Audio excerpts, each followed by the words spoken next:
Hola, mi nombre es Jorge. Trabajo como custodio o guardia de seguridad para una empresa privada.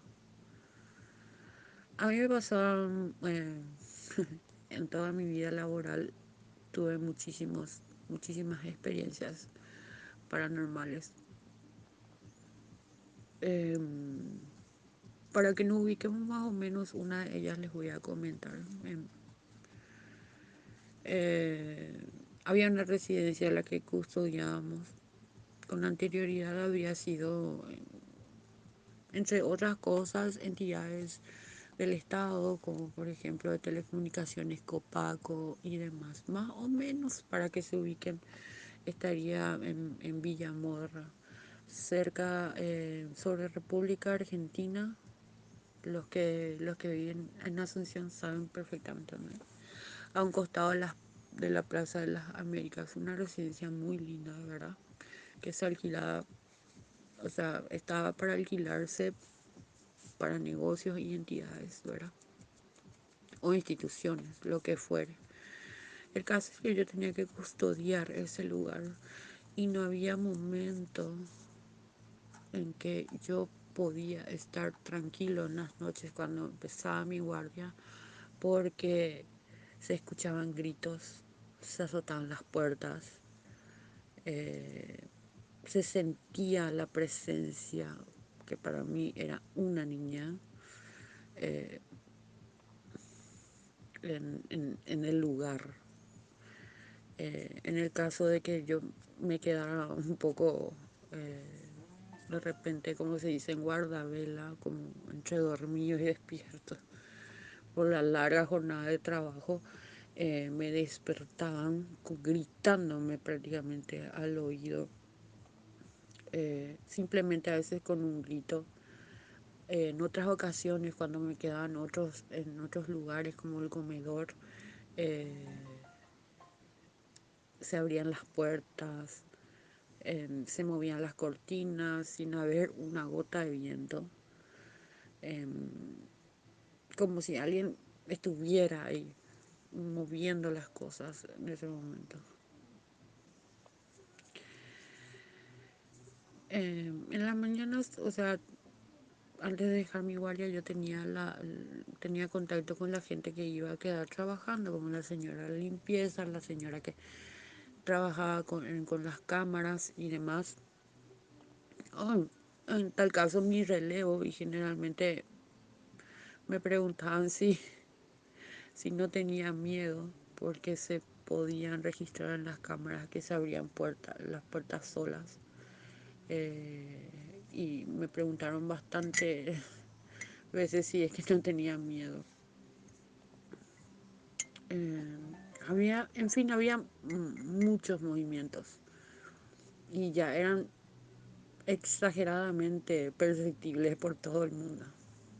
De hecho, no había persona o personal que trabajaba ahí que no supiera la historia. La historia es la de una niña.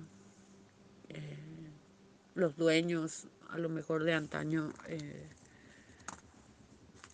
acá en Paraguay se utilizaba mucho vamos a decirle, la institución del criadajo.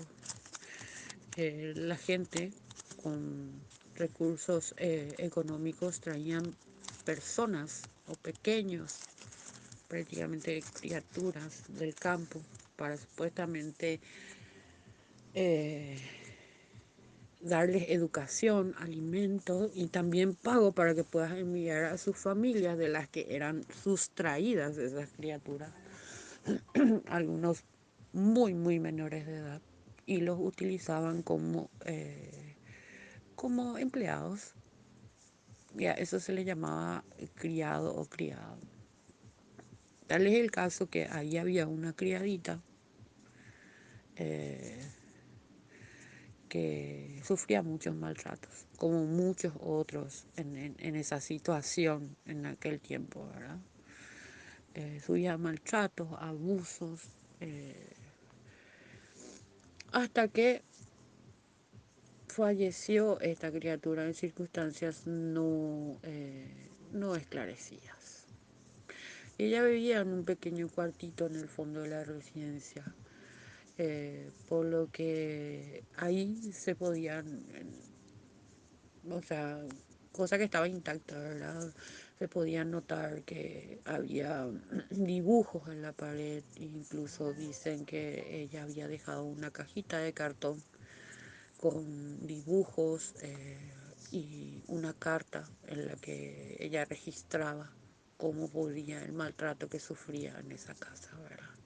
Y todo el sufrimiento que tuvo durante su vida a manos de gente mala. Eh, Ese lugar se alquiló y desalquiló intermitentemente hasta que un día dejó de alquilarse, porque en alguna ocasión empleados de una entidad que es el Estado o que se encarga de telecomunicaciones, eh, al hacer su limpieza y qué sé yo, ir acomodando unos papeles, se encontraron la caja de cartón que ah, la niña había dejado con todos esos registros de toda su situación, su triste situación, ¿verdad?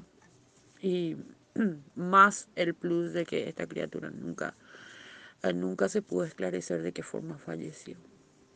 Yo creo que ella habitaba ese lugar y estaba enojada por, eh, por no haber tenido justicia. Y es que por eso se manifestaba en ese lugar. El local o esa residencia difícilmente se alquila, por lo que generalmente somos los personales de custodio o de guardia los que trabajamos más en esos locales eh, para custodiar el bien a quien pertenezca ese lugar en estos momentos. Pero en general, prácticamente esa casa está deshabitada e infestada por las manifestaciones de esta niña. Esa es la historia que les quería contar, entre otras muchas que les iré contando. Gracias.